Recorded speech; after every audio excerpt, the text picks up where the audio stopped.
김관진 장관 이야기를 좀 드려보려고 합니다.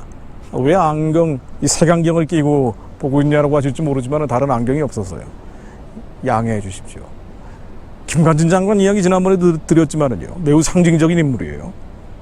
사실상 정치적으로 복권됐다라고도 볼 수가 있는데, 물론 아직은 재판이 진행 중이지만은요. 자, 그런데 여전히 좌익 진영은 말할 나위도 없고, 뭐 호남이나 충도 쪽에 계신 분들은 예전에 정치 개입했던 군인 아니냐, 어떻게 이런 사람을 등용하느냐라고 의아해하고 비방하는 사람들도 있습니다. 제 유튜브에도 그런 댓글을 다는 사람들도 있는데요. 뭐 내용도 안 보고 나는 것이겠지만 오해를 풀기 위해서 매우 상징적인 분이에요. 그래서 정리를 해보려고 합니다. 이 사람이 잘못한 게 뭐가 있느냐, 딱 한 가지 있다면은요, 북한에 대한 원칙적 대응을 한 거예요.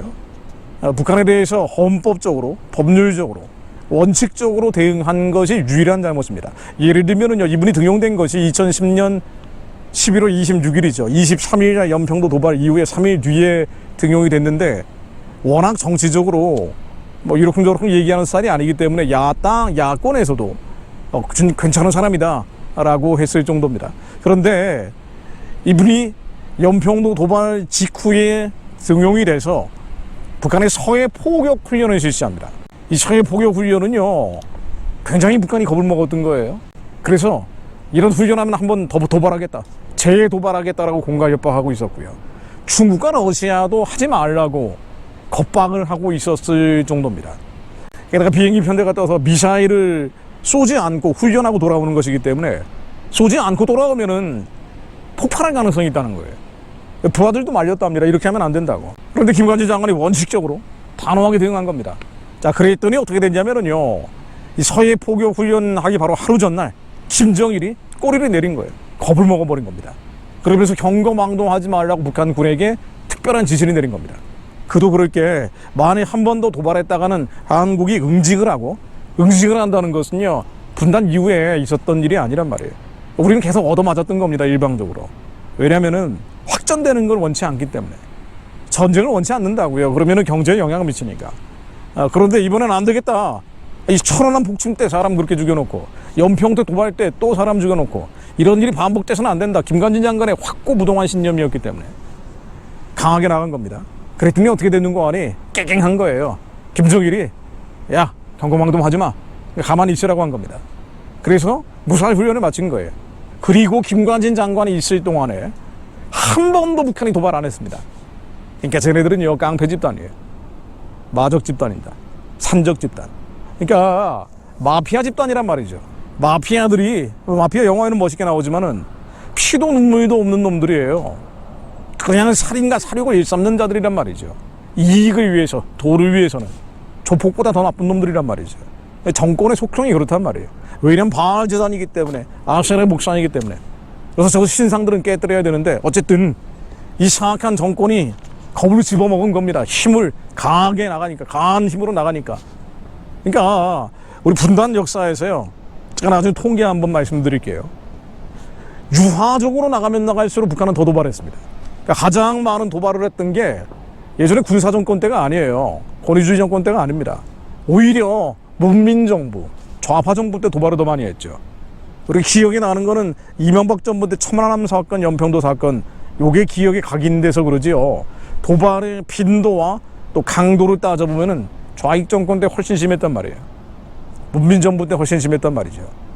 가장 도발을 안 했던 때가 전두환 정권 때입니다. 그러니까 전두환 정권 때는요, DMZ에서 총소리 한 방 나면은 공수부대가 기밀성 목을 따겠다라고 하면서 북한에 삐란에 날렸을 정도입니다. 그래서 김관진 장관이 원칙적으로 대응을 했더니 김정일이 꼬리를 내렸고, 그래서 김관진 효과라고 부르는 겁니다. 자, 그런데 북한이 그 다음에 어떻게 나갔냐면요, 뒤에서 꼼수를 쓴 거예요. 김관진 장관 얼굴 그려놓고 사냥개인가요? 사냥개는 아니죠. 군견들이 막 물어뜯게 만들고 총격하는 타겟으로 쓰고, 온갖 공갈 협박들을 방송, 신문, 성명을 통해서 쏟아낸 겁니다. 제가 몇 개만 한번 인용해 보겠습니다. 자, 2014년 4월 방영한 북한 방송 보면은요, 김관진 XX 같은 전쟁 대결 광신자 때문에 남조선 인민들이 큰 변고를 당하게 될 것이다. 그리고 김관진은 가소로운 망동을 멈추라. 이 조평통 대변인이 낸 성명입니다. 주사파들을 동원했죠. 급기야 국방부 장관실에 협박 편지까지 들어온 겁니다. 그 협박 편지 내용이 김관진은 더러운 입을 함부로 놀리지 마라. 민족의 이름으로 처단할 것이다. 자, 그리고 어떤 일이 벌어졌는 거 아니에요. 박근혜 대통령 탄핵이 되고 정권이 교체된 겁니다. 국가안보실장에서 내려왔죠. 그러자 이제 문재인 정권이 김관진 사냥을 시작한 거예요. 정말 나쁜 놈들이죠. 정말 나쁜 놈들이에요. 아니, 할 짓이 없어서 그런 짓을 하냐 말이에요. 그러면서 탈탈 털기 시작한 겁니다. 김관진이 뭐 잘못했나? 제일 먼저 문제 삼은 게 제 기억으로는 사드입니다. 사드를 추가 배치하는데 추가 배치할 때 언론에 다 공개가 됐거든요. 근데 이 추가 배치를 마치 보고 안 했다, 청와대에 보고 안 했다, 큰 걸 은닉한 것인 양 몰고 가면서 김관진을 불러다가 계속 조사를 하고요. 그리고 급기야 예전 정부 때 무죄 처리가 됐었던 댓글 사건, 군 댓글 사건을 재조사하기 시작한 겁니다. 그리고 세월호 조작, 세월호 유족 사찰, 계엄령 문건, 차기 전투기 기종 결정, 제주 해군기지 정치 중립 위반, 별의별 걸 가지고 계속 소환해서 조사하기 시작합니다. 이 보니까요, 통계를 보니까 김관진 전 장관이 2018년 이후에 출석한 재판만 댓글 사건으로 28회, 세월호 사건으로 16회, 44회입니다. 재판에 44회 왔다는 거는요, 경찰, 검찰 수사는 그야말로 끊임없이 계속됐다는 얘기입니다. 그러니까 완전히 탈탈 털은 거예요. 너무 터니까 그 부하 장군들까지 불러가지고 김관진이 뭐 잘못한 거 없느냐라고 하도 터니까요. 이재수 기무사령관이라고 있습니다. 기무사령관 이재수 씨를 불러다가 자꾸 추궁을 하니까 김관진에 대해서 대라라고 하니까 이분이 이렇게 얘기했습니다. 김관진에 대해 불나는데 없는 건 어떻게 만드느냐, 희복이라도 할까 라고 하소연을 했다고 합니다. 그리고 며칠 뒤에 스스로 목숨을 끊었죠. 문재인 정권은 정말 해서는 안 되는 짓들을 많이 한 거예요. 정말 해서는 절대 안 되는 짓들을 한 겁니다. 그리고 이 댓글 수사, 마지막 남은 게 군의 정치 개입이 댓글 수사였는데요. 이걸 어떻게 이미 무죄 처리됐었던 사건을 끄집어내는 거 아니? 청와대 행정관이 군의 기밀 자료를 영장 없이 열람을 했습니다. 방법 자체가 불법이었어요. 그리고 2014년 무혐의 처리된 군 댓글 혐의를 재수사하도록 몰아갔죠. 문재인은 인도 방문 때 김관진과 관련되어 있는 기무사 계엄 문건 특별수사팀을 만들어라, 이런 지시를 내렸습니다. 그렇게 이 혐의 없으면 저 혐의, 저 혐의 없으면 이 혐의, 계속 모든 혐의를 만들어 가다가 7가지 혐의를 끄집어냈는데요. 이 7가지 혐의 중에 5가지는 조사 과정에서 무혐의 처리가 됐어요. 워낙 억지였기 때문에. 세월호 조작 사건도 1심에서 2심에서 대법원에서 모두 무죄 처리가 됩니다. 네. 그리고 마지막 남은 게 군 댓글 사건이에요. 자, 군 댓글 사건 딱 하나가 유죄가 된 건데, 물론 이것도 대법원에서 일부 무죄 취지로 파기환송돼서 2심을 기다리고 있습니다. 근데 이게 왜 유죄라고 봤냐면요, 이 국방부 장관이 매일 결재하는 서류가 10건이 넘죠. 그렇다고 합니다. 그 중에 한 건이 군 댓글에 대한 거였어요. 이 사이버 사령부라고 있죠. 군의 사이버 사령부가 있는데 이 사이버 사령부는 당연히 있어야 되는 겁니다. 정상적인 국가라면은요, 미국, 영국, 일본은 물론 특히나 권위주의 체제, 러시아, 중국 같은 데는 더 심하단 말이에요. 북한의 댓글 부대가 얼마나 많냐 말이에요. 수만 명이라는 거 아니에요. 사이버 사령부 밑에 있는 애들이. 러시아의 트롤 군대가 얼마나 많습니까? 중국의 댓글 부대는 200만 명이 넘는다 그래요. 그럼 이 체제를 지키기 위해서는 방첩 활동을 해야 된단 말이에요. 온라인상에서. 그래서 사이버 사령부라는 게 있는데 계속 해킹 들어오고 막아야 된단 말이에요. 그래서 대한민국의 자유민주주의 시장 경제가 왜 정당한지, 북한의 핵과 미사일 위협이 왜 문제인지에 대해서 댓글을 다는 거예요. 거짓말들이 있으면 여기에 대한 댓글을 다는 겁니다. 이게 뭐가 문제예요? 당연히 합법적인 활동들인데 이걸 문제 삼은 거예요. 문제가 아닌 걸 문제를 삼은 겁니다. 그런데 군 댓글 가운데 78만 건이 있었는데요, 이 78만 건 가운데 10,000건이 안 돼요. 제 기억으로는 10,000건이 안 될 겁니다. 다시 한번 볼까요? 8,800건이네요. 8,800건이 정치 개입이라고 문제를 삼은 거예요. 78만 건 중에 8,800건. 8,800건. 근데 이게 왜 정치 개입이냐? 주사파들에서 비판한 거, 이석기와 통진당에서 비판한 거, 이거를 문제 삼은 거예요. 이게 정치 개입이다라고 본 겁니다. 이게 불법이다라고 본 거예요. 아니, 이걸 그리고 김관진 장관이 지시했냐 말이에요. 김관진 장관은 매일 보고서가 올라올 때 사이버 사령부에서 오는 A4지 한 장짜리 보고서에 대해서 봤다라고 체크한 게 지시했다라고 본 겁니다. 그래가지고 재판을 지금 몇 번 했다고요? 이 댓글 사건으로 28회를 한 거예요. 이런 나쁜 놈들을 만나. 나쁜 놈들. 그러니까 주사파들은요, 참 이러면 안 되는데, 저도 흥분하면 안 되는데 말이죠. 저도 워낙 이런 경험이 많기 때문에 박근혜 대통령 탄핵되고 저도 치도곤을 치렀잖아요. 김관진 장관도 그렇게 당했어요. 얼마나 많은 사람이 당했습니까? 이명박 박근혜 정부 때. 이게 사화당쟁도 아니고요. 의인들을 무너뜨리기 위해서. 그러니까 제가 잘못한 게 딱 하나 있죠. 북한에 대해서 비판한 거예요.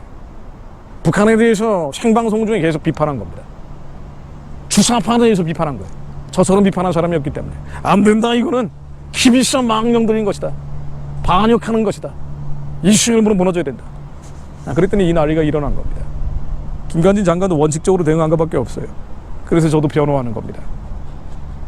그런데요, 뭐 제가 안 해본 게 있겠습니까?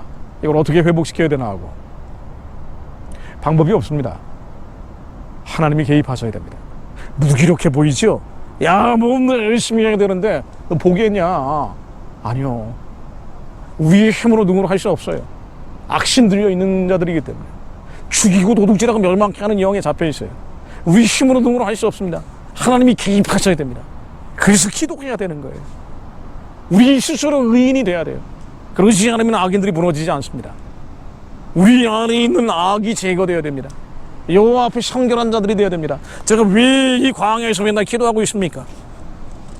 거룩한 자가 되기 위해서, 주님의 음성을 듣기 위해서, 하나님을 만나기 위해서. 주님이 그래서 억울한 일 당하게 하시는 거예요. 제가 얼마나 많이 물어봤겠습니까? 하나님, 아니 적어도 실수한 거는 모르겠는데 이 그야말로 가다가 날벼락이 떨어진 거란 말이에요. 억울한 일은 안 당하게 해야 되는 거 아닙니까? 근데 하나님은 오히려 순도 2%인 사람들 내버려 두죠. 그러나 순도 98%인 사람들은 억울한 일을 당하게 하십니다.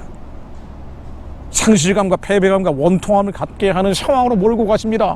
그래서 다윗도 천만인에 둘러싸여 있었던 거예요. 그때 부르짖게 하시고 만나주십니다. 불타는 떨기나무에서. 떨기나무가 안 돼요. 여호와께서 만나주시고 하나님께서 이루시는 놀라운 기적들을 체험케 하십니다.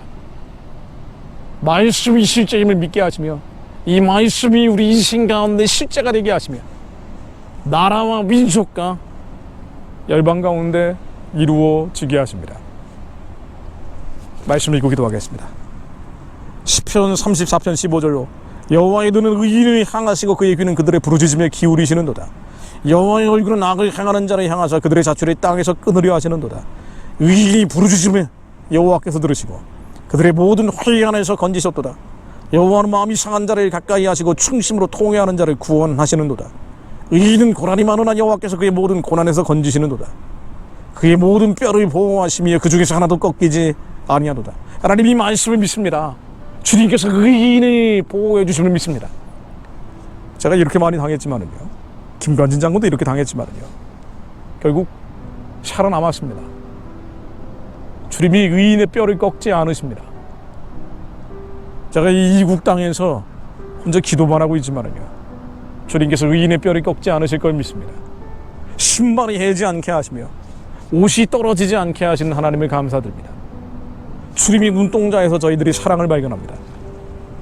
하나님이 사랑이심을 다시 한번 확인합니다.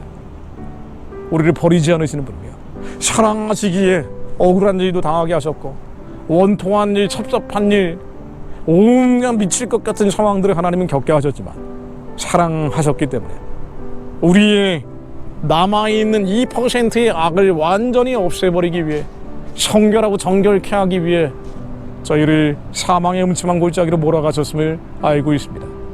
주님이 말씀을 저희들이 믿게 하셨음을 감사드립니다. 이 말씀이 실제가 될 걸 믿습니다. 악이 악인을 죽일 것이라. 의인을 미워하는 자는 벌을 받으리로다. 악이 악인을 죽일 것이라. 의인을 미워하는 자는 벌을 받으리로다. 북한의 우상 숭배에 지든 남한의 주사파와 함께 예수의 이름으로 명하노니 망할지어다. 악인을 죽일 것을 믿습니다. 김정은 우상 숭배 정권은 예수의 이름으로 명하노니 무너질지어다. 연결되어 있는 주사파 세력들 완전히 무너질지어다. 하나님, 이 나라 민족에 남아있는 의인들을 보호해 주시며 저희들이 악인이 되지 않도록 우리 안에 있는 모든 불법과 허물과 죄가 예수의 피로 사함받게 하시며 그 죄가 속량되게 하시며 자백하는 자들이 되게 하시어 오늘도 저희들이 회개하는 자들이 되게 하시어 우리 안에 있는 절망감, 낙심, 낙담, 상실감, 패배감, 원통함, 억울함 예수의 이름으로 다 떨어져 나갈지어다. 저 호수 속으로 던져져 사라질지어다. 하나님, 저희들을 예수 피 가운데서 자유롭게 해주시오 의인이 되게 하시며 주야로 하나님의 말씀을 묵상함으로 주님의 말씀이 믿어지게 하사 약속을 기업으로 받는 자들이 되게 하옵소서. 이 험한 북한의 노예동족들 해방하고 구원해서 살리는 자들과 함께 땅끝까지 복음 전하는 주님의 백성으로 쓰임받게 하옵소서. 예수 그리스도 이름으로 기도드립니다. 아멘.